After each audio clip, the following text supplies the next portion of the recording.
it's a fine time to still be planting, or it's a good time to just tuck it away, you know, for the season if you want. We'll talk about both options. Plenty to plant now. And if you're getting ready to hibernate for the winter, why, we'll just, you can put the garden to bed too, in a healthy, nutritious way. As you can see, we still have pollinators flying around here. That's a good thing. Getting the last of their winter food going in there. You gotta watch out. The bees can be a little more aggressive this time of year, actually. When they start realizing the food's going away, they get a little sassy. So, things I've got going on here. I think we're about done with the crazy giant experiment. Let's see how we got here. Oh yeah. So this crazy thing, right? That's hilarious. I finally just started letting them grow instead of picking them because I really wanted to see how far they would go.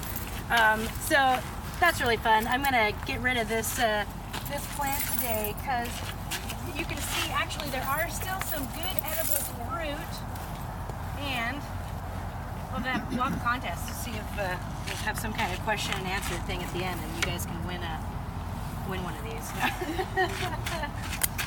So this tromboncino squash I've been growing simply because I just wanted to see what it was going to turn into. Hi, come on in. Sorry I started without you. Yeah, I totally just wanted to see what it would turn into, and it was a magnificent experience. This is hilarious. Tromboncino, tiny trombone, and very interesting fruit in that obviously you can just eat it like this, like a squash, small, tender, delicious, or you can let them go into these guys. And the cool thing is all the seeds are in here. So all of this is just straight up meat. You can just chop it, prepare it however you want, and then the seeds are just in this weird bundle. I have one of my coworkers here, she goes, yeah, that's what I call a fiber pill plant. She says, I don't know what fiber pills taste like, but I imagine they taste like this. They tasted fine at this size. I, obviously haven't tried this size yet, but boy, it sure is pretty, And that's all the fun of growing, is eating it, admiring it. And there's one more we gotta reveal here. Oh, there's two more. They're hysterical. Jeez. That's just hysterical. So, yeah. Tromboncino, I highly recommend it. Great for raised beds because it actually recommends that you grow it on a trellis, because then the fruit hang and do like this. Like this guy was closer to the ground. You can see it got all squirrely, and these guys were hanging. So, fun, super fun, and did well. I don't have any powdery mildew on it, which is nice. Usually this is the time of year where your cucumbers and squash and things get powdery mildew. The good thing about it is they're reaching the end of their run, so that's okay. You don't have to panic about that powdery mildew. You just want to make sure that you throw these away. If your leaves are covered in powdery mildew, don't put them in your home compost pile unless you have a very active hot compost pile. So you want to get rid of those like mildew spores and whatnot, so I throw this out into the city curb instead of like my home compost bin. Had the cucumbers, the lemon cucumbers I had grown in this corner, they totally got covered in that powdery mildew, and so I ripped them out. They were about done performing anyway, so I ripped them out, found some giant fruit. When I pulled it off, I found some giant fruit that I had hidden from me and was probably sucking up a lot of energy. Peppers, it's okay to leave them going. They are stronger than you think, a little more cold tolerant than you think, because they are one you need to wait until it gets hot before you plant them. But they can kind of keep going. I'm tempted to just pull them out because I don't see a lot of new fruit, but I do see a lot of flowers. So, I don't know, they look really healthy, so I'll probably just let them go. The eggplant, on the other hand, there is no new fruit started on that. Just these flowers, which are great, but it takes a long time to produce an eggplant, and I just don't think there's enough heat for they also like it really hot. So not enough heat, I think, for that guy.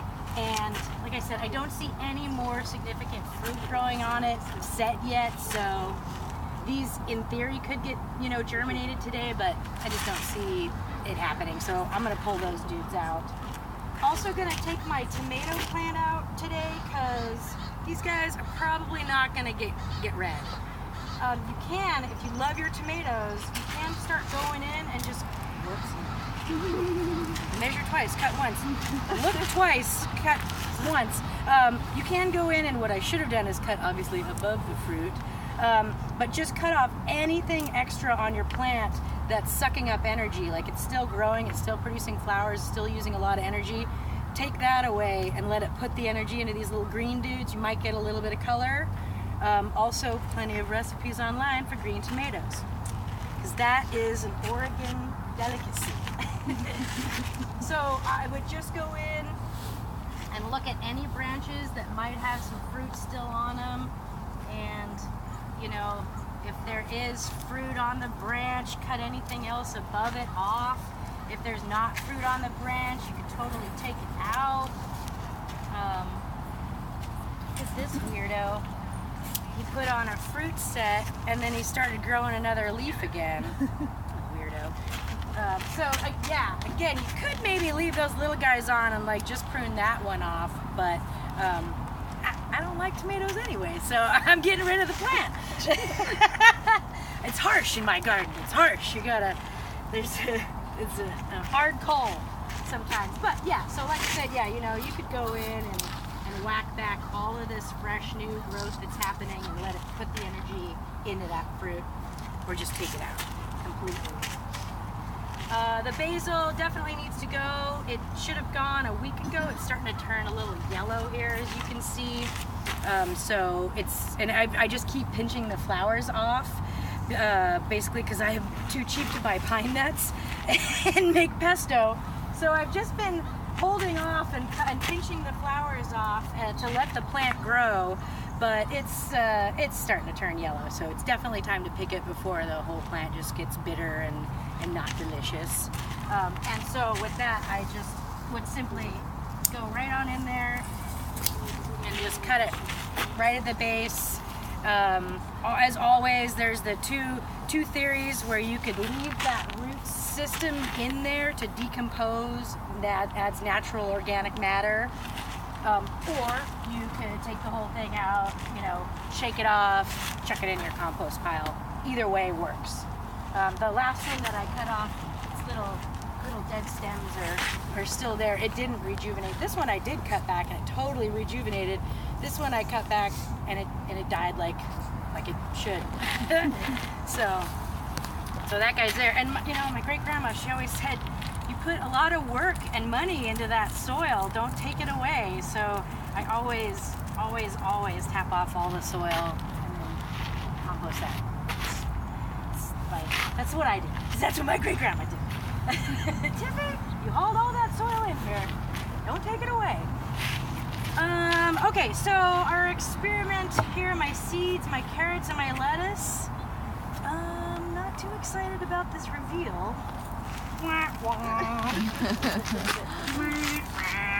So, squirrel, thanks, sir. I do have, these are the carrots. Oh no, they're coming. There they are. There was a whole row of them. And I don't know where they went. There's one here too, this little teeny tiny guy. Carrots take a long time to come up.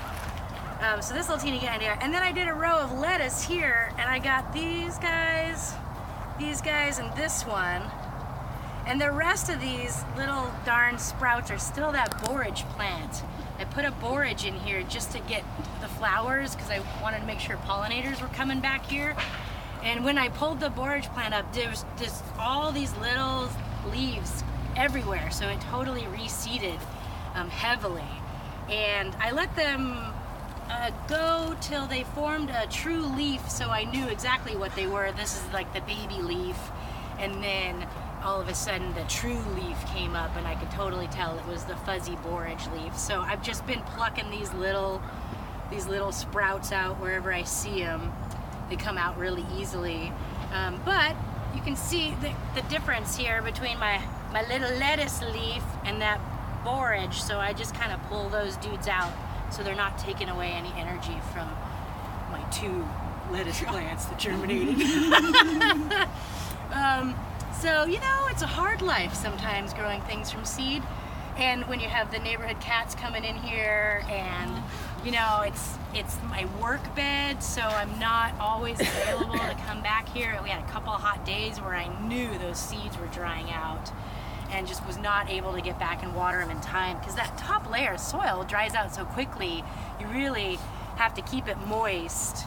And I'm discovering the technique here that I use with this cloth laid over the top. At home I can lay it right on my bed and there's not this lip, and that's better.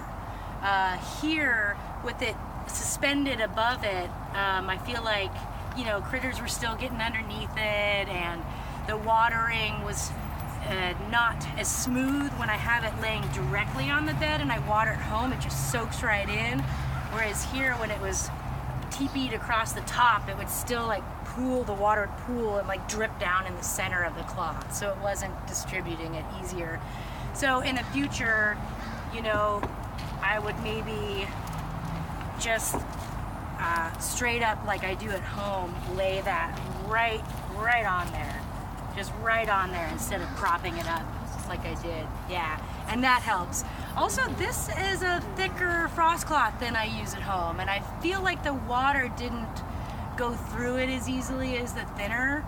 This is the one we sell in the bulk section, and the ones we have in the bags, they are thinner, and I feel like that one, the water gets through better. Yeah. The leeks I planted last month, doing pretty good. I actually tucked a few more in there from a pack that broke and exploded and some of the cells were still viable, so I brought them back here and just shoved them in there. And this is that celeriac. It's looking pretty good. It had a couple of leaves go brown that I just snipped off, and it's, you know, firm in there and feeling really good, looking really green. So pretty stoked about that. It's does this one say how long? No, it doesn't say how long. A lot of them will say like, you know, 90 days. Oh, there it is. 110 days from transplant. So this is going to overwinter. And it's just going to hang out next to those leeks, which I discovered last year are amazing winter crop because they don't need any maintenance. So this whole row is just going to hang out right here. Are you going to cover it? I may or may not. Last year, the only covering I did on the leeks was I just tucked a blanket around them so the cats couldn't get right in there. But I didn't cover the top of it or anything, and we had those ice storm days. Fine. And I had beautiful leeks. They were really pretty. And that was just like a random thing I popped in there last year, last winter, and it was great, successful. So decided to do more of that this year. You planted them deep, didn't you? Yeah, planted them real deep. I stuck my finger down really deep as I could and then dropped those little starts. Let's see, I think I've got here, let me show you. For those who weren't here. Meow, meow, meow. So they came in this 6-pack like this.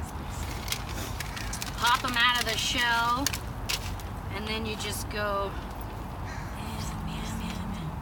just kind of tease them, prickle them, and then just start easy, pull them right apart, just like that. Can you do it from seed? You can do it from seed too, absolutely, yeah. You get probably just as many in a 6-pack as you do in a seed packet because there's so many in every cell. So then, boy, you can totally smell that. Then I just stuck my finger down as deep as I could in there and then just kind of shove them in there. Get it down as deep as you can and put the soil up around the edge. Et voila! And then as they grow, you just kind of mound the soil up more and it keeps that white part white. There are some crazy techniques where you can grow them in like sand and PVC pipes and stuff. So I've seen leeks that are like this long and crazy white. But hey man, I don't have that much time. So I'm gonna do the whole finger in the, make a hole technique there. And they're looking pretty good. You can kind of tell the little wispy guys that I planted recently versus the ones I planted last month are looking pretty good. You can always tell the difference between a leek and a chive because the leeks have a very flat leaf, whereas the chives over there in that corner have that super round round leaf, but the leeks have a very flat leaf. So if you're ever curious, what the heck did I plant in my yard? That's a good way to tell. Let's see. And I'm just gonna leave my massive crazy chive plant. Feel free to just grab a bunch whenever you're here at the nursery. Bring your snippers with you. Take some home. I can only chive up so many meals. I think I'm gonna let those jalapenos go as well. They've been very productive. Made jalapeno poppers out of them. They were delicious. So totally happy with that.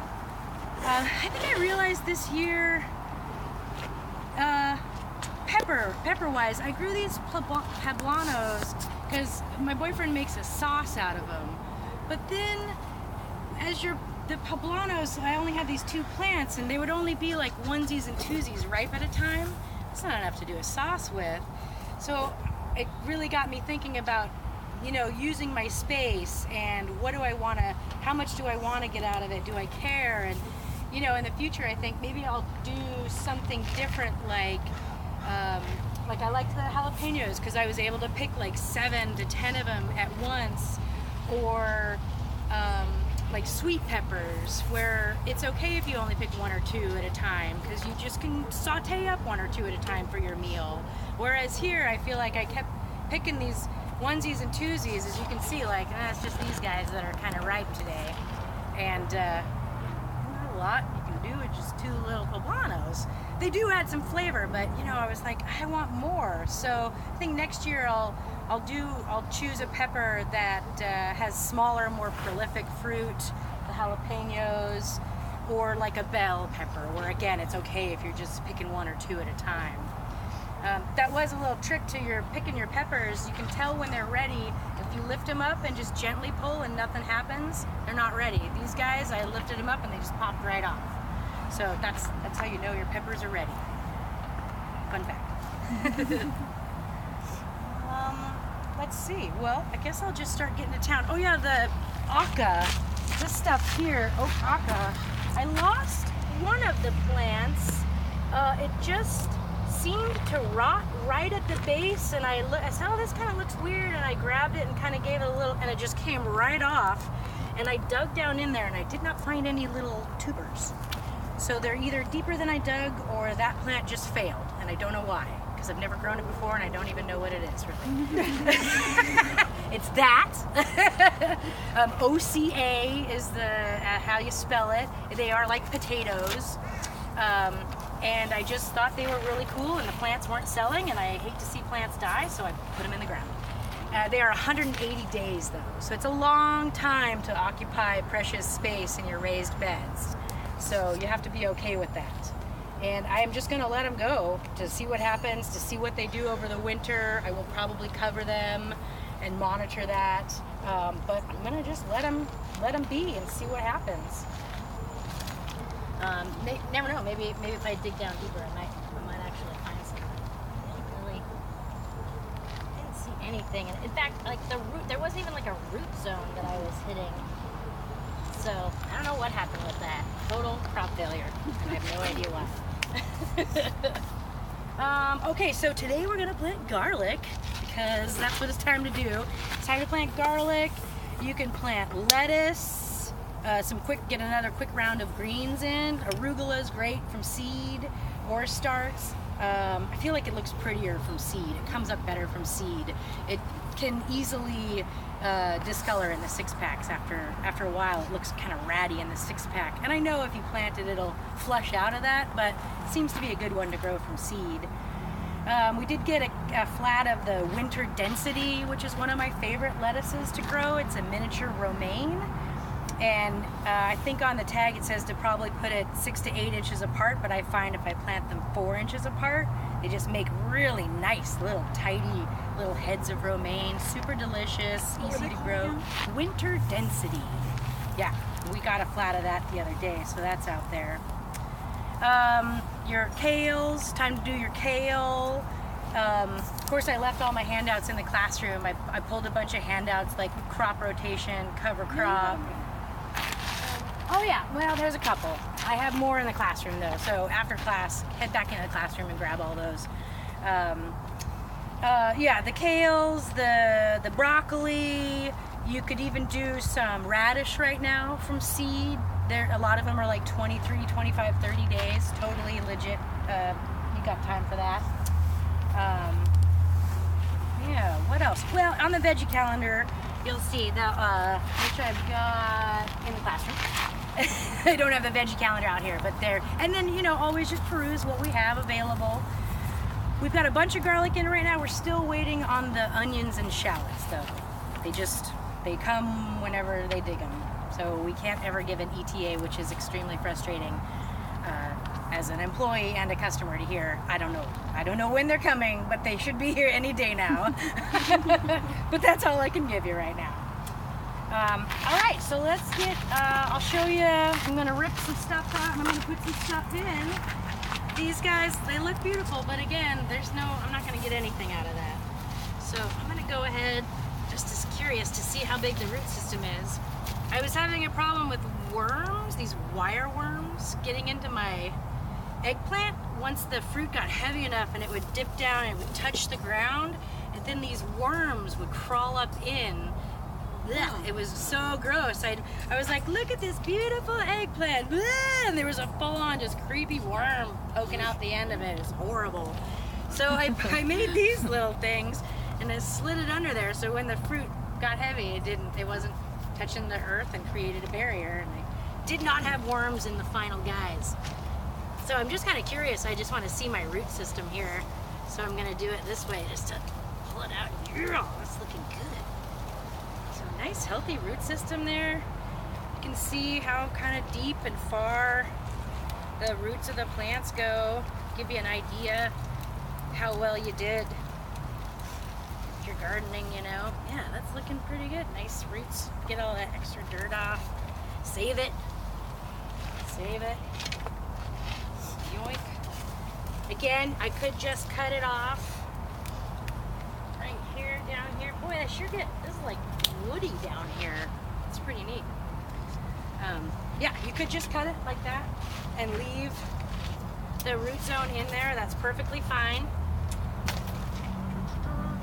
Just kind of spread that. See, that soil looks real good still. Don't need to amend it.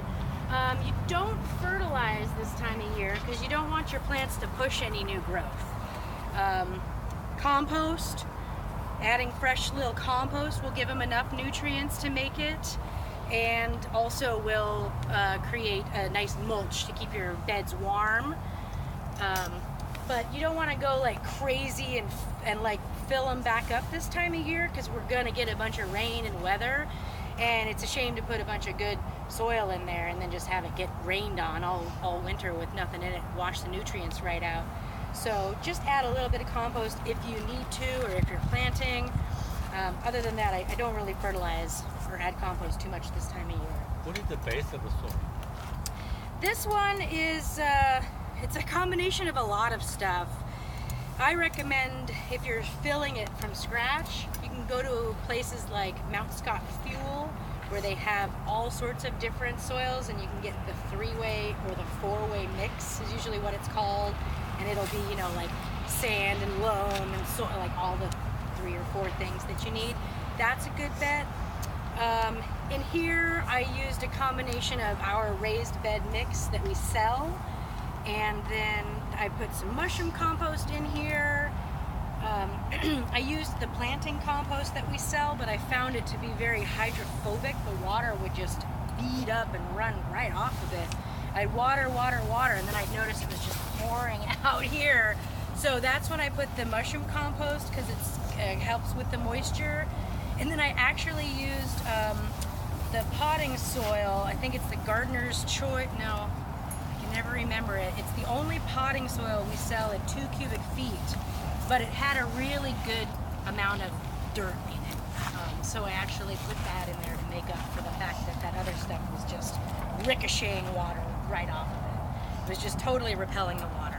So this is kind of a Frankenstein of soil mix, really, is what's happening. Do you replace that soil? No, I don't replace it. I just add to it. Yeah, I would never like take it all out. Just the fact that I'm amending it every year and adding fertilizer every year keeps it good. Yeah. Yep. So yeah, man, now we have all this free space here to work with, and it's already looking really good. I just kind of shovel things around. And I was trying to, it's important to think about your garden. Again, it's your hobby. You can put as much time and effort into it as you want with diagrams and charts and things of that nature, or you can just be crazy like I do, and I'm just like, well, I got this spot here, so I'm going to put some stuff in it now. Because you really have to think about, how long is that going to be in there? Garlic's going to be in there for a long time, and I still want space in the spring to put some spring stuff. So if I put the garlic just on this side, I need, this is going to be in use for 5 months or whatever. Like, you can't do anything else with that spot. So if I just do garlic in this half, that gives me still this half to work with in the spring. So after I pull these, maybe I'll just do a cover crop on like that half, that little section right there, and leave that stuff grow and leave this side grow. So that's kind of my week plan here. Let's see, what did I do with my garlic now? They're all the way back there. We got a bunch of beautiful garlic in. And one year I planted everything a row of everything that we sell, because I thought I'd experiment and figure out what the difference is. But then I never did like a side-by-side taste test, so I still don't know what the difference is between each garlic. I just tell people, read the descriptions, and if you start to salivate, that is the one you should pick. If that sounds good to you, pick that one. I chose Mount Hood because the cloves are gorgeous. They're huge. I can tell that there's a lot of big guys in there. And then I chose Deerfield because it's a new one for us, and the couple that grows it was their favorite. They said it's their favorite, and they really like the flavor of it, so I picked that one because they're the ones growing it, so they probably know what they all taste like. Is it hard neck or soft neck? That I can't remember. They do say on the labels inside, it says which is which. And then we have little handouts right by the garlic that talk about what is hard neck and what is soft neck and storage and things of that nature.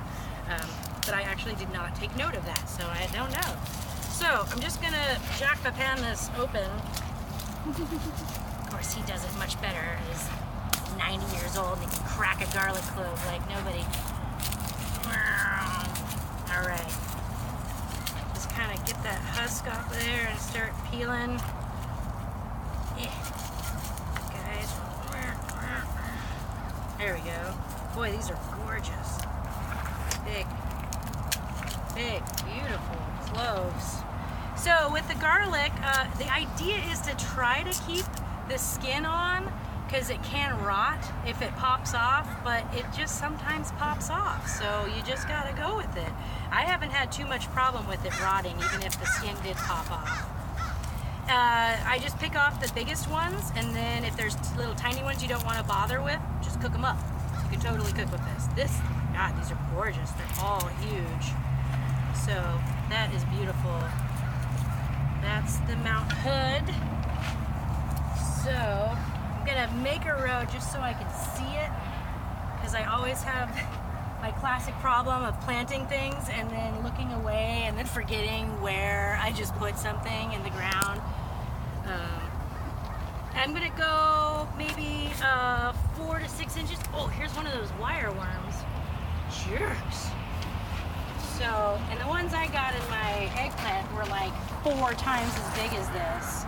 You can see very segmented. Yeah, the ones in my eggplant were big, fat, juicy dudes. Super gross. The real segmented and dark brown. So apparently this is the larva for the click beetle. It's just a regular looking kind of black beetle. And I read that the larva can stay alive and active in the soil for years. It just finally decides, I'm going to become a beetle now. But it can totally live for years in the soil, which is frustrating. I did apply nematodes last month. Clearly not doing their job. Of course, he might have been too big for the nematode to get. But another trick I read, totally organic method, is to take a potato and put a stick in it so you can find it again and bury it in the soil, and then like a month later come back and pop it out, and in theory a lot of them will have gone into the potato, and you can then just chuck the potato. So that was an organic method I read about. I tried the nematodes because they're a little microscopic worm that eats anything that has a larval stage in the ground. So I was hoping that they would take care of those, but clearly they did not. So it never hurts to, you can't always get everything all at once. So it never hurts to reapply. Every couple of weeks, the nematodes are a good thing. So got my little holes. They just go 1 to 2 inches into the ground, and you plant them with the root side down. They were like that. So you plant them with the root side down and the pointy side up. Keep the skin on if you can, and just yoink, pluck it in there. Just yoink, stick it right in there. Just gonna be about 2 inches below the surface when that is so big. These are gonna be the biggest garlics Tiffany, ever. you mean 2 inches from the top of the clove? Yes. Yeah, have the top of the clove be about 2 inches underground, yeah. So here, this guy. These How far are apart are you planting? What's that? How far apart are you planting? I'm going, it looks like about 4 to 6 inches apart. And I like to plant things a little closer sometimes than they say. I haven't had too much of a problem with it. You want to visualize, definitely like give it room. You want to think about how big I want this